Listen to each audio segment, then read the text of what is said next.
Welcome back to the Millennial For Myo podcast. My name's Haley, and I'm here with, Marley. and today we are going to be talking to you guys about the key indicators, symptoms, or signs that you can see in children or in yourselves, or anything really related to that. So, my initial question before I've probably even seen a patient in my office is how do they sleep? That's the first thing I ask a parent, first thing I ask any adult who is talking to me about myo. But I don't know, like, is that how you start? Yes, looking at sleep behaviors and positions and things like that is very, very important when we're looking at OMDs. So, again, orofacial myofunctional disorders.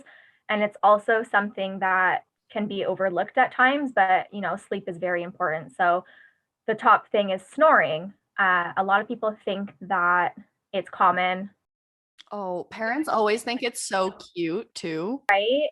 And it is common, but it doesn't mean that it's normal. So snoring, just if you take anything away from this entire episode, is that snoring is not normal. Something in your airway is causing that noise. Yes. So it could be like if your lips are open, you could be snoring, but also people can snore even if their lips are closed. And it's that your tongue is not in the correct position and your tongue is sliding back into your throat, into your airway, and causing that snoring noise. Like the oral rest posture, which that's what we're trying to fix in everyone, and that's the initial thing that we address. And so I mean, sleep really, I guess, would be the biggest improvement that I've heard from patients. Yeah. And then along those same lines too, like, so snoring for sure is huge. And we need to look at why that's happening. In most cases, it's, incorrect tongue rest posture. The other thing would be drooling. So this is something that parents can look out for in children, like when they wake up, like, is their pillow wet? Do they have that dry drool like on their face or something? Physically tangible. I like that, like, because sometimes the parents just don't have time Yeah. to go. I ask for a 5-minute video of their kids sleeping all the time, and I very rarely get it.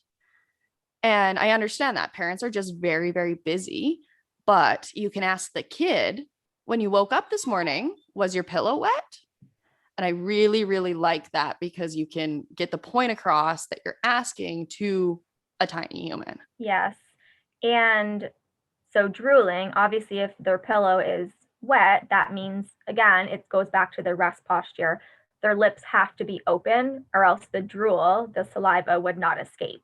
So if your lips Yeah. are open, that's an issue we're going to have to look at also. And on the flip side too, like, drooling is one thing, but then sometimes I ask parents or the kids, okay, if they say no to drooling, I'm like, do you wake up and your mouth is dry and you feel like you have to drink water? Because if they're not, then maybe they're taking air in through their mouth and it's drying out their mouth. So Well, and if your mouth is open, you're taking air in through your mouth. yes, yeah, It's happening. yeah. So those are two And things. Sorry, Haley, I just we keep like going over. This is clearly exciting to both of us, and we just really want to get this out there. But sleep position too. So not just the position of your mouth, obviously that's important, but the body position. So you can have parents kind of like check in on their children, like in the nighttime or early in the morning before they wake up. Are they like, is their bed a mess? Are they all tangled up in their sheets? Is their body actually like, is their head tilted back? So if you see that their head is tilted back, they are really trying to grasp for some air because their airway is having issues. So they're trying to open their airway more by tilting their head back. just habitually. Mm-hmm. Now that I'm thinking about this, just because I have so many nieces like within the same age range, and like I've watched them all fall asleep in a car seat. And now that I think about it, the ones who definitely mouth breathe like 100%, they all naturally, like, their head their shoulders just slip forward and their head slips back. Whereas my other nieces and nephews, normally their head will kind of tilt to the side when they're asleep in the car. And like, I don't know if those two and two belong together, but I just put those two together in my head. Yeah. Um, Again, goes back to body posture and oral rest posture, because they're trying to Just grasp for air, literally. open their airway. They need to move their tongue that is resting low out of the way to get the air in, and it's coming through their mouth. Yeah. And that really yeah. is shown lots in the daytime too, because we have hyperactivity throughout the day, as well as other times where kids are just easily fatigued, like getting up and getting dressed. Yeah, they're fine. They get up, they're good, they get dressed, they have their cereal, but by the time you make it to school, they're asleep in the car seat, or they're all like they're asleep. They need their naps. They're the super grumpy kid if they miss their naps. And like, that's just easily taken in so many different ways, and honestly easily just medicated at this point, and leading to so Yeah. many issues in the diagnosis of ADHD or anything related to any kind of hyperactivity. Yeah. I know there's so many factors that, like, it's so easy to kind of jump around from all of these things because, again, everybody's different. But ultimately, um, if they are snoring or drooling or just breathing with their mouth when they're sleeping, research has shown that, like, these kids are becoming hyperactive. If you're snoring, that means your body is trying to look for air when you're sleeping, and sometimes it jolts you awake. So if you're snoring and you're waking up like every hour, every 2 hours, you're not getting that quality of sleep. Yeah, you're not going into that REM cycle. Yeah, and sometimes parents think like, oh, like, they go to bed at this time and then they wake up at this time, but they have no clue like what's going on. So they think they're getting enough hours of sleep, but the quality is seriously diminished. I always think it's really funny in adults who are like, well, like, I just get up to go to the bathroom. And it's like, but it's connected. Yeah, for sure. And so just, in terms of sleep, we're going to touch on this final, like, very surprising point that when we bring it up to other people, like patients and parents and stuff, is bedwetting. So kids who, wet the bed. Especially like those older school age kids. Yeah, like after they've been potty trained, like all that. So, school age kids between, like, like 6 or 10 years, or even up to 11, 12 years, things like that.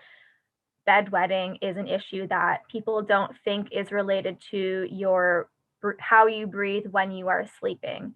So the link there is like, if you are open mouth breathing in your sleep, your body is trying to find that oxygen, and it's overworking the brain. So when the brain is overworked, it's trying to find, enough oxygen to make it through and get the nutrients of oxygen properly. And And then essentially just like gulping air. yeah, they're trying to gulp for that air, and it reduces the control of those automatic functions.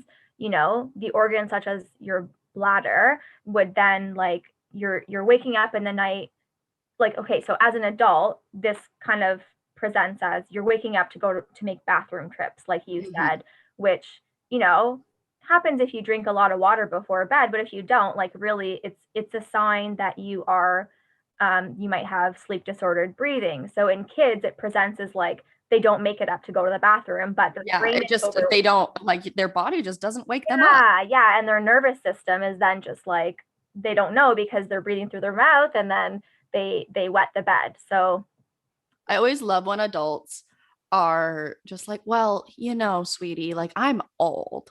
And it's just like, I know, but getting up to go to the bathroom during the night, yes, may have something to do with your age or the medication you're on, but not all the time.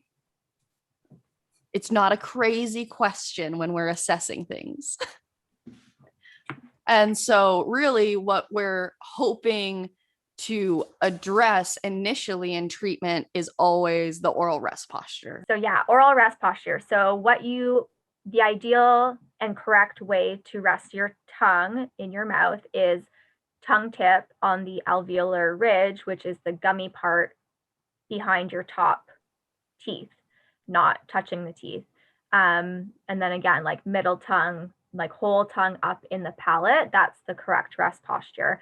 What I do, with kids is I have special tools and I kind of just I sometimes have them show it. I have like an alligator toy and I have them show me on the alligator where the alligator's spot is. I call it like magic spot. I kind of change it up too, depending on the kid and like what their interests are. But like, I'm like, everybody has a magic spot. It's magic because, it's your tongue's best friend. Your tongue loves to hang out here. It's the Oh, coolest that's a good way spot. to put it. Like it's your tongue's best friend. I Yeah, like it's that. it's the happy home, like, it's where your tongue feels comfortable, that kind of thing.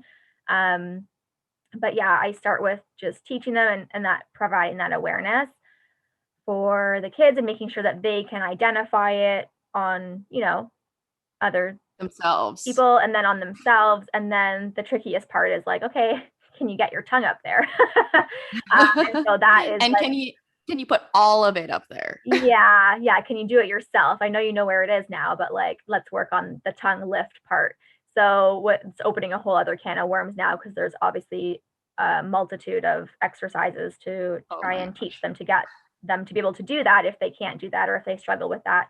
And obviously, if they're seeing you, that could be something that they've been struggling with. So, again, oral rest posture, if there's drooling or you notice if parents notice that when they look at their kid more than like half the time throughout the day and their lips are open or even their daytime drooling, like I've Yeah. seen it, right? This is an easy identifier. You just look to your kid and see what their face looks like. If their lips are open more often than not, that is Or not look through your correct. pictures.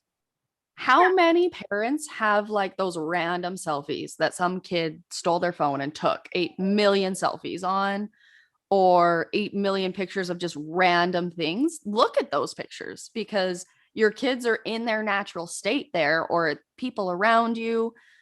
If you're concerned that maybe this might be happening, especially with your kid or with your niece, with your nephew, just check out all those pictures. Like my one nephew has a YouTube channel where he games. And I'm like, dude, you're sitting there with your head forward all freaking day. You wonder why your mouth tastes like there's a sock in it. Yeah. Nice. Yeah, no, it's so true. And video games, you'll see a lot of that where you're okay. So then again, just going into body posture, if the head is forward, that's an Just it's issue. restricting the airway. Yeah, yeah. And if your head is forward, it's going to impact like the muscles of your neck also and overall posture. If your head forward, you're more likely also to have your tongue resting low in your mouth. So all of these things sort of go hand in hand. Um, and then so on top of that, like if your mouth is open and you're breathing through your mouth, I've also seen Dry. what's that? It's dry in It's there. dry, yeah. And then you're also getting so again, your nose is a natural filter. If you're breathing Mm-hmm. through your nose, you're reducing like the pollution that is in the air or any The dust aerosols. allergens and stuff like that. So if you are breathing through your mouth, it's not getting filtered and all of that stuff is getting right into your lungs and also into your mouth. So frequent cavities is also something that is a symptom. So if you're at the dentist and you keep getting fillings or your kid keeps, having cavities and also, I mean, hygiene is a There's thing. lots So of teeth things brushing that we're gonna have to touch. get into, but like Yeah, that touch on like why cavities are happening all the time. But realistically, parents who have these kids who are getting cavities every time they're in, every 6 months, we can say there's a multitude of reasons out there, but we have parents coming in talking about kids clenching and grinding and all of those kind of things as well. And so it's kind of, as a practitioner, you put the dots together, or maybe you have to ask the questions. But as we touched on in our other episode, it's not taught to a level that anyone really feels comfortable or capable asking those questions or diagnosing those things or referring to anyone who can actually address it. Yeah. And that's just something I've noticed with the kids and parent dynamic really, really heavily, because lots of times, if you treat the kids in a small town, you treat the parents, and then you have that conversation about, oh, how was Tommy's teeth this week or whatever. And you're not finding a ton of plaque. You're not finding a ton of tartar. He's got great oral health care. It doesn't make sense why he's getting all these cavities. We're using fluoride, we're using fluoridated toothpaste. You're coming every 6 months. Like it just doesn't make sense. Yeah. But sometimes all it is the fact that we're mouth breathing. And so when we're drying out those tissues, our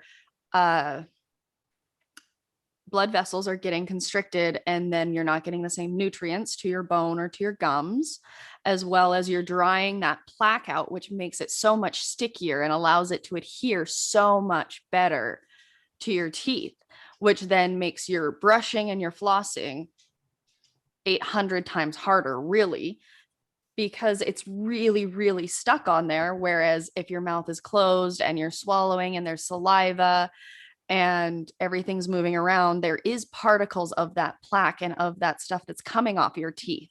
And essentially you're swallowing it, but it's not sticking to your teeth. So that's a good thing. Yeah. Right. And so that's a good point, because if your mouth is open, again, you're getting drier. But if your mouth is closed, you're generating that saliva, and saliva is like a natural cleanser for your mouth. But if your mouth is constantly dry, then, like you said, the air is just solidifying and packing on that plaque, which makes it harder to take off, and then cavities form. But I was just thinking when you were talking too about, like, like you treat the parents and then you treat the kids, and I was like kind of like laughing in my head, because now with COVID and everything, like I totally used to see a kid and then try and teach them like certain exercises to do based on what their goals are. And then I'd usually look at the parents, and it would be similar issues, like in terms of things they can and can't do. But now with COVID, everybody's wearing masks. And so when I go to look at the parent, I'm like, anyways, I'm like, yeah, I'm the lucky one that gets to see everyone with a mask off. Yeah. I mean, I got to see the kid, but then sometimes the kids try and embarrass their parents. And I just had this happen. He's like, oh no, the girl was like, Dad, can you do a tongue bowl? And he was just like, I'm gonna keep my mask on, like, because he can't do it. And whoever's like, what's a tongue bowl? Anyways, that's whatever.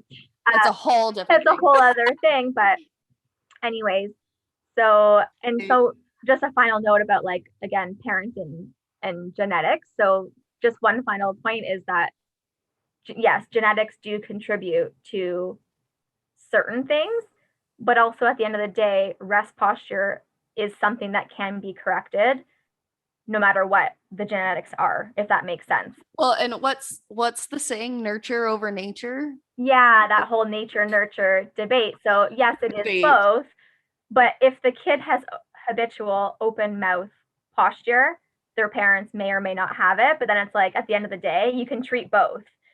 Yeah. I get asked. Yeah. Usually someone with an obstructive sleep apnea diagnosis, because it's like, I feel like it's always the dads, and it's always like there's a son. Like it's always kind of that dynamic where they're like, oh, like he can't grow up with this. Like there is just no way he can grow up to have this. Like, how do we fix it? And then you start looking at their mouth, and like their habits are exactly the same, like you were saying.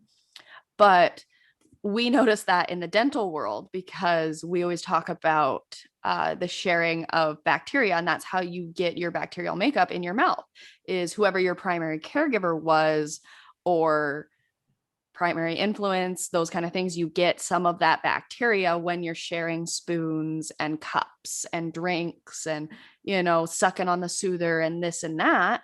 And so, really, it's just funny to see that literal bacteria is almost running parallel with habits. Yeah. Yeah. No, it's so interesting. And we could go on and on and on, but just in terms of the oral rest posture, like two final points that it's all related to where your tongue rests in your mouth. So if you have a child who has frequent sinus issues and or frequent ear infections, yes, they Yeah. do happen, but we have to dive deeper sometimes into like so Or is it always allergies where it's like, oh, she's allergic to everything? yeah, or is your mouth open and your tongue is low? So if your tongue is up, the palate of your mouth is the floor of your sinuses. So when you Mm-hmm. have that constant tongue pressure appropriately up there, it's That's gonna how you're, yeah, it's gonna reduce your pressure in your sinuses in a good and it yeah helps properly build the floor of your sinus yeah too. yeah Because like, if there's no pressure there, what's to say your sinus isn't gonna just drop? Or there's a reason why we have the pressure that we do, and that our tongue wants to be there and put that pressure. yeah yeah. And then similarly, um, with the ear infection. So again, if your tongue's up, like it's all connected. So with your eustachian tube, um, like if your tongue is low, you're not, it's going to have difficulty equalizing that pressure, which is going straight to your ear. Yeah. I guess that's not really, yeah, we didn't talk too much about like ears in dental school, but I wouldn't have kind of put all of those together. Yeah. Yeah. So if your tongue is resting up, again, it's pressure related, um, and muscle related still, but if your tongue is up, it's going to provide that support for your eustachian tube and your auditory I feel like system. we've just built like lazy faces. We're all just like, meh, we're not gonna deal with it. Yeah, yeah. So on this note, so yeah, if any, I mean, again, if anyone has any questions as we're babbling along, we can always dive deeper into like the more scientific reasons behind things. But when we're planning these We podcasts, want to get just like general yeah, information out yeah, like, there. oh, my kid does have ear infections, and then just kind of Mhm. drive people to kind of look further because nobody should have chronic ear infections for their life. There's a reason it's happening. But Yeah, and like for me, because I got chronic ear infections as a kid, like mm, I there's a reason why I love myofunctional therapy so much, and it's because I had all of these things. interesting. And my mom would like put the blow dryer on my ear and blow it at like high pressure into my ear, which is probably not good. Oh, that makes me sad. I remember that like it was the only thing that would fix it. Huh. And like they were always convinced that it was like water in my ear, and like when it would dry that it would feel better. Weird. But I wonder if it was a pressure thing. How old were you? Oh, like probably from the time I was like 2, 3 to like 8, 10. Okay, yeah, 8, 10's quite old. Yeah. Yeah, like even still now, like if I put my head underneath like water, it always happens when I'm like going into water, which would make sense because there would be a pressure change when my head goes underneath the water. Yeah. And that's really when it like would get bad, but it must be a pressure thing. Yeah. Ear And infections, it'll like they still happen to me. Like I'm like 25 and I get ear infections and like earaches from oh, being in the tub. um, gotta help you. Gotta fix it. Because I was just gonna say, like, yeah, kids do get ear infections, but if it keeps happening after, I don't have a particular age, but like because um your ear canal actually changes shape from when you're a kid to when you're an adult. So sometimes like kids do get tubes in their ears or whatever, but the point is it shouldn't be a long-term thing that Yeah. people deal with. So I guess I'm just like a little weird because I still get ear infections at 25.